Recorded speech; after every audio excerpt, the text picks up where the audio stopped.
मोठी candidate meeting झाली तुमची.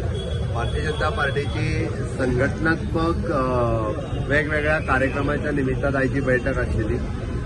अटल स्मृती संमेलन अटल जयंतीची शताब्दी कार्यक्रमाच्या निमित्तान पूर्ण गोंयभर अटल स्मृती संमेलन आयोजित केल्या वेगवेगळ्या जाग्याचेर. म्हणजे अटल बिहारी वाजपेयीजी हांच्या राजकीय जीवन आणि सामाजिक जीवन हांच्या युवकांक कळपाक जाय ताजेर आयच्या मिटिंगेचें आयोजन आशिल्लें. के अन्नमला हांच्यांनी ताजेर मार्गदर्शन केलें. आनी वीर बाल दिवस जो गुरुद्वारात गोंयांत 3 कडेन आमी सेलेब्रेट करता.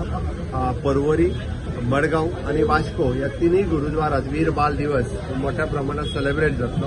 ताजेर चर्चा जाली. गोंयभरांतल्या सगळ्या कार्यकर्त्यांनी तशेंच भारतीय जनता पार्टीच्या हितचिंतकांनी 26 तारखेची वीर बाल दिवस ह्या गुरुद्वारांनी सगळ्यांनी येवचें. आनी अटल स्मृती संमेलन हे 25 तारखेच्यान ते 30 तारखेपर्यंत अटल स्मृती संमेलन जाते तितून वांटेकारी जावची.